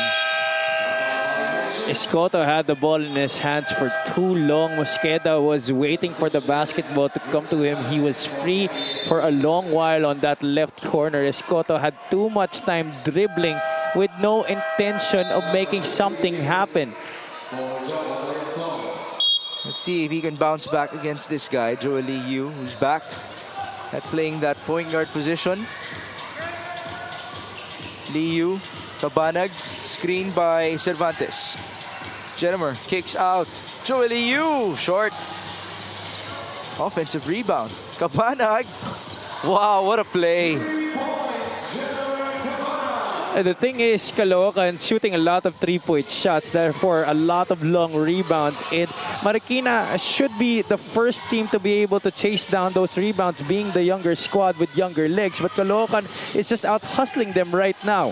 Caloocan is 5 out of 21 from downtown. That bounced off of the head of Evangelista. He's just trying to chase the offensive player. What's his nickname? Gama. Gama. Now let's go to the woman who has the nickname of Mika. I have been waiting for Ronnie and Rail to be on the court, so here. I have a little story or announcement. One of the reasons why we are seeing extra from Ronnie Matias, who is 40, and Rail Cervantes, who is 37, is this. This might actually be Ronnie's last season as he is migrating with his wife next year. Unless, sabi niya, may magpapirma sa kanya ng 10 years. Si Rail Cervantes naman, who is 37, sabi niya sa akin ngayon, ay talaga daw baka next year hanggang 38.5 na lang siya. Tama, may 0.5 yung pagkasabi niya. But of course, this is not to discredit Coach Alex's system. They actually really appreciate him. Fit na fit daw talaga sa kanila ang sistema niya sa depensa lalo. So they're really gonna do their best this whole season. Mix and Javi. That got me quite sad. Naalis na sila dito sa liga ng bawat Pilipino. And so this would be a curtain call for them. Ano ba? The Last Dance. Ayun, The Last Yeah, Dance. The Last Dance. Para kina Rail Cervantes at Ronnie Matias. Why not end with a bang? Which is also the same mentality of Paulo Hubalde, by the way. So, I'm not saying that Hubalde has 1.5 years remaining in the MPBL, much like Rail Cervantes. I think Paulo Hubalde still has 10 years left. 10 years pa. Nakapirma na siya ng kontrata ng extension. Okay, if I can flip the narrative, if Ronnie Matias continues to play like this, is it actually possible that a team would consider signing him long-term? Oh, definitely. I mean, you know, he's still a guy who is very much able. Pinapakita niya naman yan day in and day out. Every game that he plays, he contributes on defense and he's able to score points offensively. So I'm pretty sure that even if Caloocan is not the team that will sign him, there will be another team that will be wanting his services. Siguro tatawad lang. Hindi 10 years. Siguro. Hindi naman siguro 10 years. All right, let's see this replay. That's Igliane, who's able to deliver from downtown. He had a nice opening game in our 6th season, but ever since his numbers has been down. So let's see if he can raise them up once more. Tandayan, Igliane, 12 on the shot clock. Marikina's down by 13. Bounce pass, intercepted by Kalahat. A little bit too tentative right there and setting up. Igliane was supposed to give it to Eric Pili on the pin down screen on the left side, but the pressure defense of Caloocan really holding up here. This unit has really proven to be the linchpins of Marikina in this game. Talking about the defensive unit of Caloocan. Well, speaking of defense, right now they're gonna have to turn it up because Marikina is already up to 13 points in this quarter. And remember, Mika mentioned the quota is 15. Yun, maximum na yun para sa kanilang mga kalaro per quarter. As this play of the game is brought to you by Buenas. This guy has been playing very well in this game so far.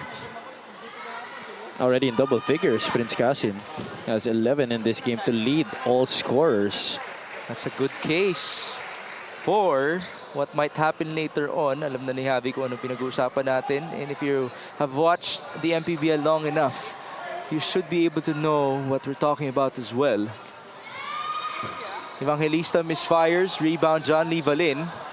Now Kasin will pass on to Joel Liu. Under 3 minutes remaining in the third. Liu against Jomel Landayan. Real Cervantes will fire. Short. Oh, no bounce. Another look. Cervantes. Wala pa rin. Takbo sa kabila. Eloy Tan, Eric Pili for 3. No good. Only 2 out of 18 from the outside is Marikina this afternoon. Caloocan with another 3. That's good, Romel Kalahat. So on the other hand, they are 6 out of 26. Half-court sets in transition, doesn't matter. Caloocan shooters always ready to pull the trigger. Igliane fires, no good. Here's Joel Liu. Bounce pass, Romel Kalahat as the trailer. Basket and one.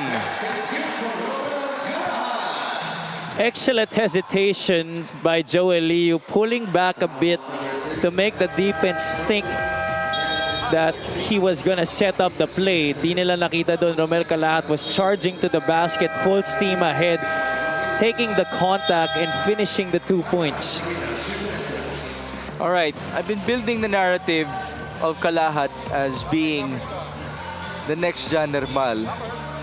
Yeah, the story has to be cut short. Mamaya, babalikan natin yan. We have a timeout.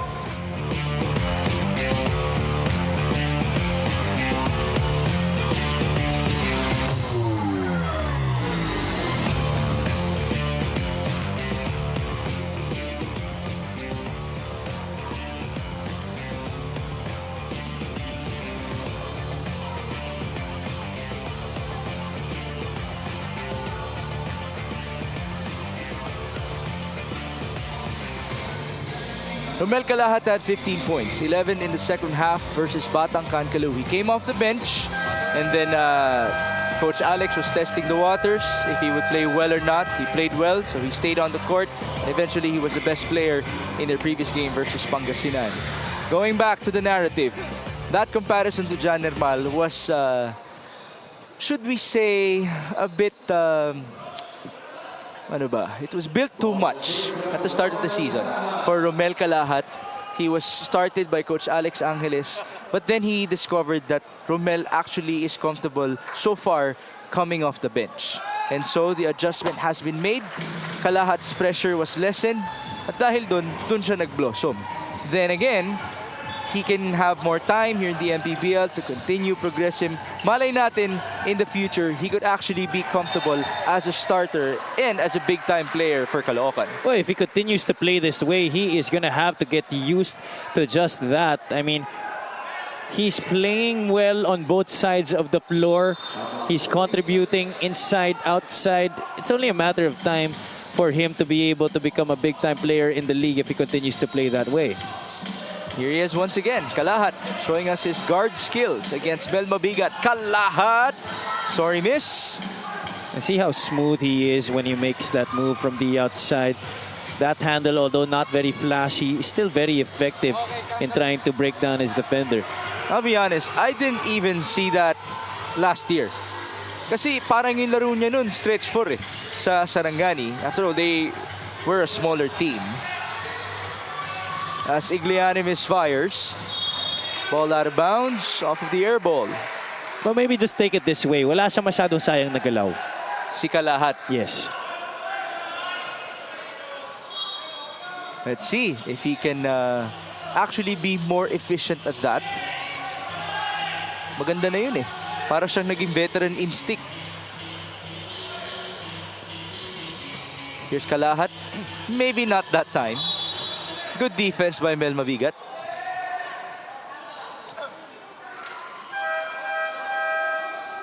Kalahat is still on the floor. Alright, he's good to go. Tumama yung bibig. May braces ba siya?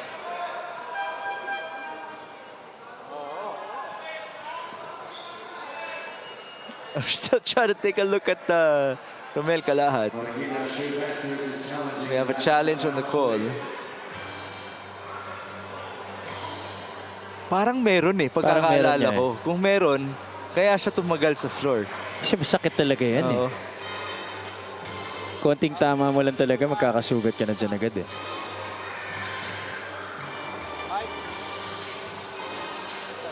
Did you ever have to play with the mouth guard? Nah. I tried. Hirap. What's the difference? Huminga. Talaga? Hirap huminga. Kasi pag naglalaro ka, hindi ka hihinga masyado sa ilong. Hihinga ka sa bibig. Kung may mouth guard ka, ginagwardya niya rin yung hangin. So, ayun. That's why we understand that players opt to not play with the mouth guard even though they have their braces on. It's a risk that you would take para after ng braces mo, mas gwapo ka pa. Diba? Yan ang magiging case para kay Romel Kalahat. So hindi lang siya mag-blossom in terms of his gameplay in the MPBL, but his looks as well after those braces. Well, he is after all up and coming, so that definitely could be a good step in the right direction para sa kanya. And the good thing is he's gonna finish the season. Yeah. Last year, nawala silang dalaw ni Jesse Sumoda, and it was deeply felt by Sarangani. And that was a time when both of them were actually putting up good numbers for the Marlians at that point of the season.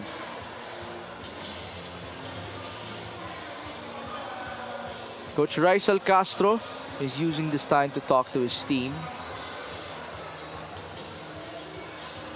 I do hope that Mika was able to talk to them. Coach Rizal and Coach RB. Maybe next time.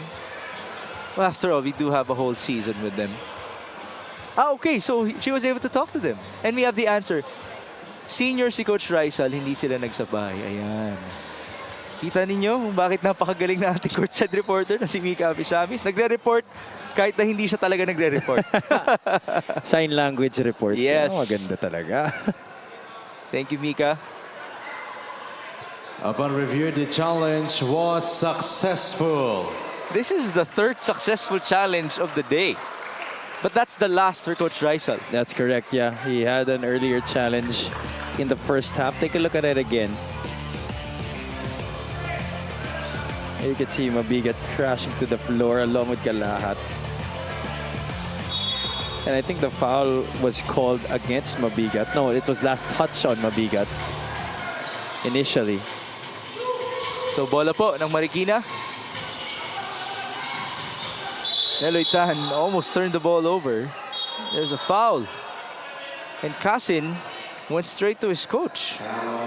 There's Coach RB Bright, by the way, yung sinasabi nating junior apparently ni Coach Rizal Castro in FEU.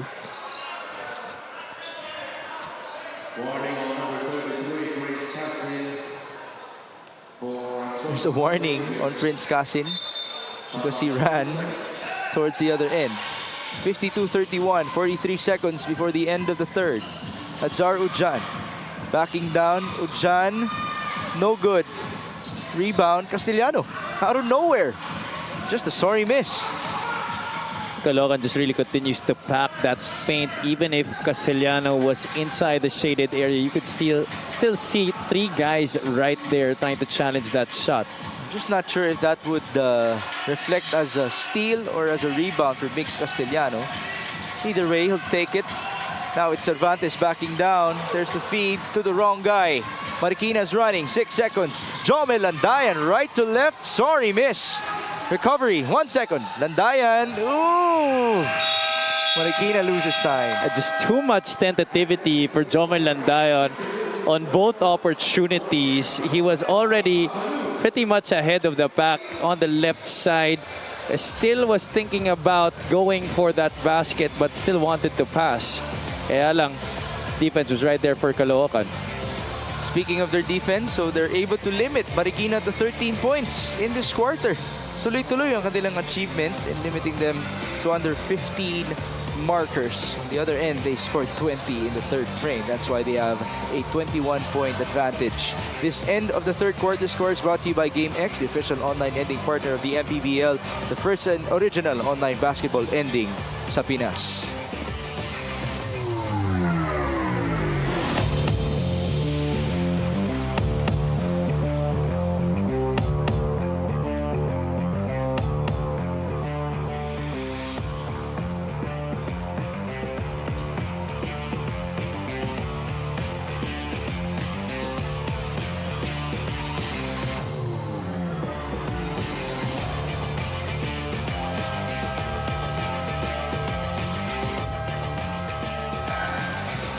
Fourth quarter na, which means we present to you our Suzuki Muscular and Sporty fans of the game. Just like the Avenus, do more and achieve more with the Muscular and Sporty scooters from Suzuki, the Avenus. Oras na para magmotor. At oras na para humabol para sa Marikina squad here in Parañaque, the former home court of Migs Castellano. This is Migs Gomez, by the way, alongside Javi Palanya and Mika Abisamis for your MPBL Thursday. Tomorrow, abangan po ninyo, may magbabalik sa Pilipinas para maglaro sa Liga ng Bawat Pilipino. That's a great main game in Manila. The Manila squad will take on Val City. Happy hour quarter scoring. So far, Marikina only scoring the most there in that third quarter. So Caloocan keeping their goal of limiting their opponent to less than 15 points per quarter, even if that was the best scoring quarter for Marikina. Still good job for the defense of the Caloocan Batang Kankalu in this game. They're only shooting 26%. That has not climbed up in this game. Yan ang total nila after the first half. Marikina has Landayan, Nigliane, Castellano, Tan, and Mabigat on the floor. Still no sign of Joe Gomez de Leaño. And later, you'll know why we want him on the court. As Kalahat gets the board off of that miss, he's being joined by Valin, Cervantes, Liu, and Casin. Prince Casin is feeling it in this game. He's in double figures. Now he will go to the line. Marikina is scoreless now for almost 4 minutes since the third quarter.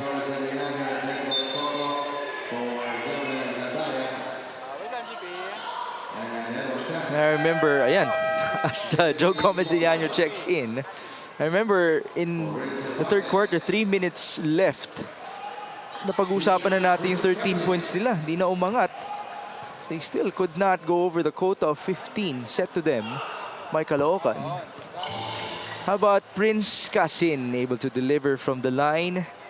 So, malinaw na po ang pronunciation ng kanyang last name. It's not Casin, it's Casin. Actually, in-explain yun sa atin ng kanyang teammates. It's the English word, cousin, pinsan, yun lang yun. He's off to his best performance so far in the season. 13 points for the Prince of Caloocan. There's a foul. Hard hack right there by Prince Casin on Joe Gomez de Leaño. And Joe visibly frustrated with himself because he knew that he should have gone for the shot but opted to pass, and that's why it's just going to be a sideline inbound for Marikina. Joe GDL will do this in front of his two brothers. We'll show them later on. Mel Mabigat. Bounce pass onto Mark Igliane. He turns around and he got fouled.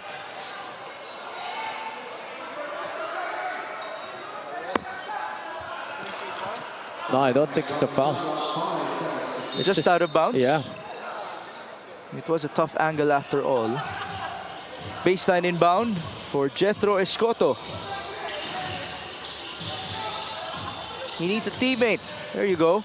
Igliane. Shot clock at 2. Joe GDL way off.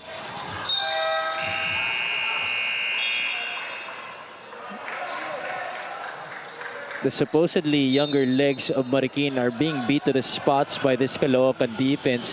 Good ball denial right there on that baseline out of bounds. And you could see there the GDL brothers, Juan and Javi, here in attendance to support their eldest brother, Joe. And that's what you love about the Gomez de Liaño family. They're always watching each other's games. And I did ask them, kayo ba, may nabibigay ba kayong advice sa kuya ninyo? And one said, well, ako mentality ko is to always be aggressive. So I want Joe to have that as well. Si Javi naman, it's all about reading. Which is a theme for him nowadays because Javi basically is like a walking mismatch as well as Evangelista scores inside. And he has been playing well for Terra Firma and the PBA. In fact, they were off to their best start in years, winning their first game against San Miguel just to lose yesterday in the quarterfinals. But we're happy that he's able to play the shooting guard position, talking about Javi GDL, which is quite similar now to the positions of his brothers.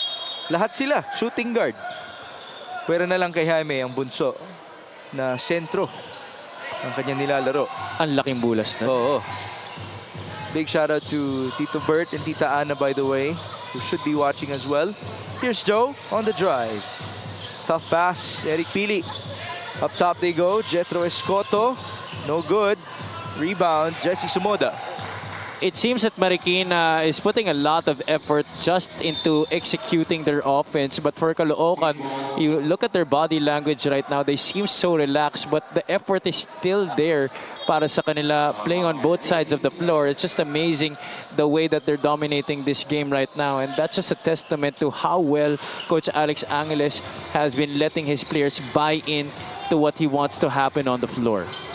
54-33, Damon Lasco buying in as well. And he will buy himself 2 free throws.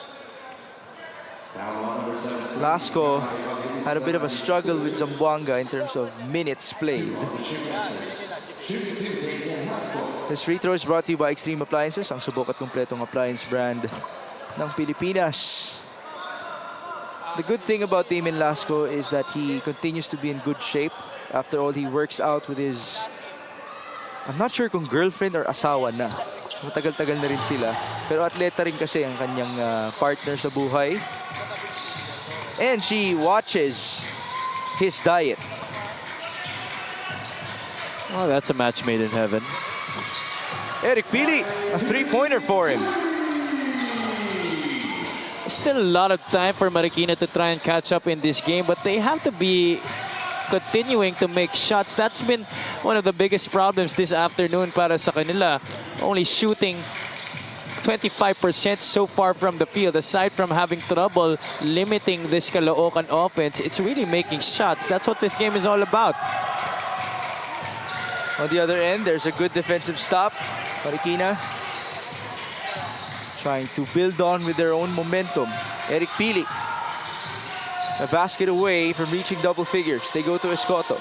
12 on the shot clock. Joe GDL, no foul, no basket. And Joe is very frustrated. Bad pass on the other end. He felt he was hit on the arm, and that's why he continued to talk to referee Jojo Belnas. Good thing he wasn't called for a technical. He actually kicked off Damon Lasco when he went down. Hindi tumama eh. Kung tumama yun, automatic yun. Eric Pili will fire. Short. There's the effort. And Joe is able to obtain a foul.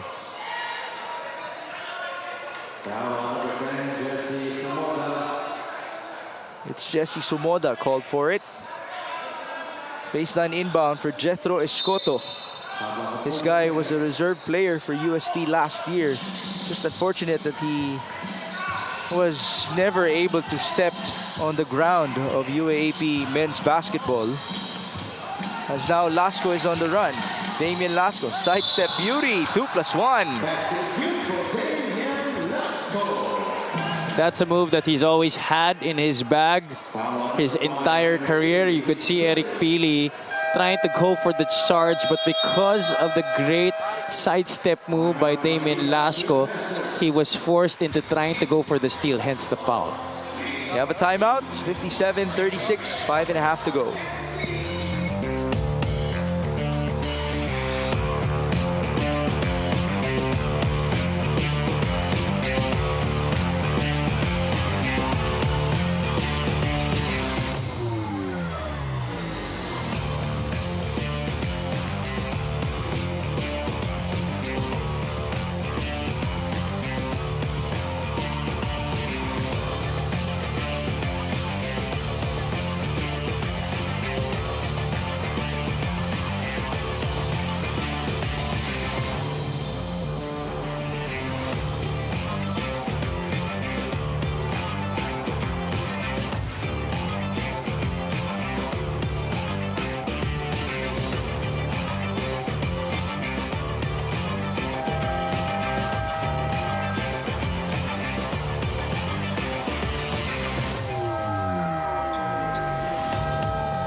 Damian Lasco will shoot from the stripe. This is his bonus free throw. 5.5 minutes remaining. 5 points. He's perfect from the field. And now he's at 50% from the line. What's the biggest lead in this game? 23. So now this is 1 point away from it. Great defense by Caloocan. Medyo nadaganan doon si Gama Evangelista. At medyo mabigat ang kalaro niya na si Junjun Bonsubre. As soon as Marikina was starting to build some sort of momentum here in this game, only down by 19 earlier, Damian Lasco goes up on the other side and scores on a 3-point play. Now it's going to be hard for Marikina to try and turn things around. 5 minutes and 19 remaining in this game. We also have to check, by the way, as to what the season low is in terms of points scored by a team in our campaign. So far, Choco Tayungtong bringing the ball down. Here's Achi Inigo against Escoto. Under 5 minutes to go. Inigo will drive. Tough pass. 6 on the shot clock. Tayungtong down the middle. Nice feed. Damian Lasco all day, just short. Offensive rebound. Sumoda. Tayungtong to the left. Achi, arrows up. No good. No basket there para sa Caloocan, but you could see in that possession particularly how unselfish they become. Joko Tayungtong, normally known as a scoring point guard, dished it off at the last moment in 2 of those 3 passes. Now let's check our lucky fans of the game, brought to you by Buenas. Happy with that basket by Romel Calahat. Now Damian Lasco is on the move. He loves this. The open court. Onto the strong side. He warded off his defender. I didn't really have the numbers right there. That was a 2-on-1 break. But he saw an opportunity to go strong to his left. Rebounding story, a +20 for Caloocan. Second chance opportunities, 10-2 for Batangcan Caloo. See, not much execution for Marikina. That's also been one of their biggest problems this afternoon. I talked about it during the top of our coverage, how important ball movement, man movement will be para sa Marikina in this game, especially going up against an established defense like Caloocan. Here in the second half, it's been mainly individualistic offense para sa kanila, and that's what's made them so predictable in the half court. So easy now for Caloocan to create stops, and that's why the score is as it is. Marikina has shot 60 field goal attempts in this game, but only shooting 24%, 15 make attempts in this game. There's also a +7 in terms of assists for Caloocan in this matchup. Just saw another one a while ago. Now there's a foul on Achi Inigo. A couple of players returning, Ray De Mesa, Sidney Mosqueda, and Joe Gomez de Liano. We have 3 minutes and 12 remaining, and Marikina is still at 36 points. Now we're asking our statisticians as to what is the lowest scoring output of any team this season, just to be sure. Pero lagpas na yan dun sa lowest in MPBL history, which is 28. Napag-usapan namin kagabi ni Sedeth. That was a Zamboanga versus Davao game back in Season 3. This free throw is brought to you by Extreme Appliances, ang subok at kumpletong appliance brand ng Pilipinas. Zabale will fire. Nope. Rebound Bonsubre. See, just no organization and offense right now para sa Marikina. They're taking the shots that they think they are free in. Unfortunately, they haven't been good looks. Damon Lasco against Joe GDL. He lost the ball. There's the recovery. Pass on to Bonsubre. No foul. June. Wala pa rin.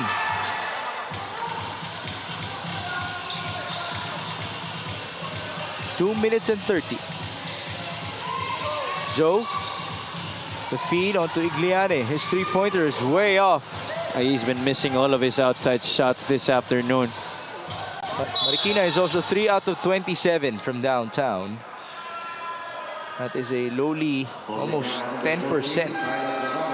And for a young team like Marikina that really has no virtual go-to guy, not hitting your outside shots is already one part of the problem solved for the opposing team. And Caloocan has been doing a good job of checking all the other boxes as well in this game. Aside from preventing Marikina to shoot those outside shots, they virtually stopped this Marikina offense in this game. Igliane sits down. He's 1 out of 6 from downtown in this game. Pass inside. Bonsubre able to create space for himself.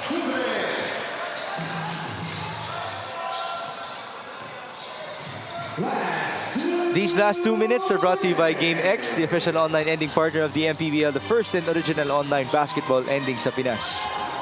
Silas Zabale feeds. They go on to Sidney Mosqueda.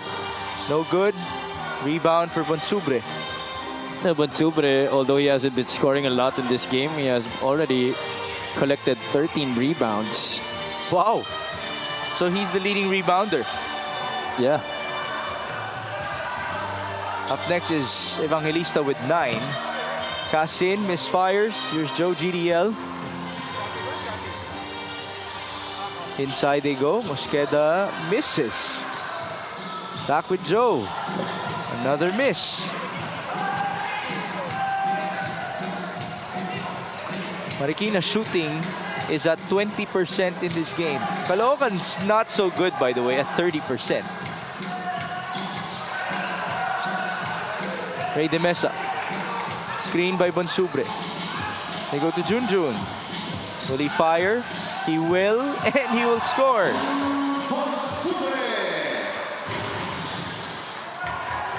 All right, so we got the number. The lowest scoring output before this game was 44 by Quezon City versus Pampanga. Joe Gomez de Liano makes his first three-pointer in this game. First basket, actually, of the game. We saw Maclean Sabelina with the GDL bros at the sideline. So it seems like this would be the lowest scoring output so far in the 6th season of the MPBL. Marikina is still at 38. Definitely not the kind of game that you want to be playing, especially with South Cotabato ahead of you in your schedule, talking about Marikina.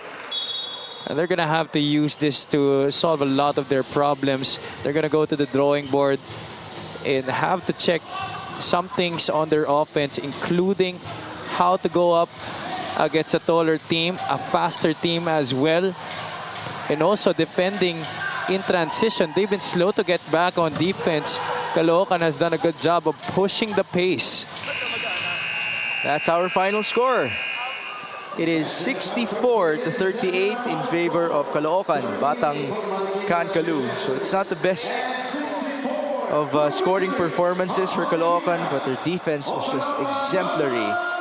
Able to reach that goal of limiting Marikina to at most 15 points in a quarter. So they achieved it in all 4 frames. Let's break down the tally. 7, 11, 13, and 7 are the scoring outputs of Marikina per quarter. Now, our best player of the game is brought to you by Buenas. Sino pa ba? It's the Prince of Caloocan. Prince Casin was the only guy in double figures in this game. Para sa parehong kumpunan, he had 13 in this match and just really did a good job coming off the bench. In fact, this whole game was a good tribute to the bench of Coach Alex Angeles. 42 out of the 64 points of Caloocan coming from his bench mob this afternoon. This final score is brought to you by GameX, the official online ending partner of the MPBL, the first and original online basketball ending sa Pinas. I mentioned that Prince Casin has been looking for his identity, his groove as a part of this Caloocan Batang Kankalu squad. Well, if you idolize Kobe Bryant and you practice that Mamba mentality, eventually you will find yourself alongside a good mix of veterans and youngsters in this strong squad. Now, Mr. Casin, the Prince of Caloocan, is with our princess for today, Mika Besamis. Bukod sa pagiging prince, isa rin si Prince Casin sa mga homegrowns ng Batang Kankalu and pang-apat na ibang best player para dito sa Caloocan. Alam mo, mukha talagang gustong-gusto niya na yung sistema ni Coach Alex. Para sa'yo, anong paborito mo sa sistema niya? Yung ano namin, si depensa kasi. Yung depensa namin, kailangan ma-perfect namin para yung mga teams na malalakas ma-depensa namin. Ayun lang yung ano namin, yung bread and butter namin. Napag-usapan mo yung depensa na tinuturo ni Coach Alex dito sa game na to na contain nyo sila to less than 15 points sa bawat quarter. Trabaho to ng mga big man lalo na. Kumusta relationship mo sa mga kuya mo na veterano? Yun, okay lang naman. Mababait naman sila. Tsaka masaya. Tsaka may maraming matututunan mga veterano. Okay. Meron ka ba mga gustong batiin at pasalamatan? Ayun, unang-una binabati ko si God sa panalo namin. Tapos, yung pamilya ko pala, yung asawa ko, si Aliyah, anak ko si Kyle. Tapos yung mga taga Bicol, lola't lola ko, sa Caloocan, yung pamilya ko. Congressman Noka, malapitan, Mayor Along, Konsienteng malapitan, Boss Felix, Boss Dennis, Venom Sportswear, Yanyan Coolers, Pocari Sweat, Stay Cool, High Top LPG, shoutout kay Ruel St. Gabriel Cemetery. All right, let's give him a breather. Our Buenas player of this game is Prince Casin. Balik sa inyo, Mix and Javi. Mukhang kailangan pa masanay ni Prince Casin bilang nagbe-best player dito sa ating pinakaminamahal na liga. Congratulations to him and the rest of Caloocan with their splendid defense for today. Up next, we have Bacolod taking on the Zamboanga Master Sardines for the second game of your MPBL Thursday. Thank you for joining us in the first game. For Mika Besamis and Javi Palanya, my name is Mix Gomez at babalik po ang Maharlika Pilipinas Basketball League, ang liga ng bawat Pilipino.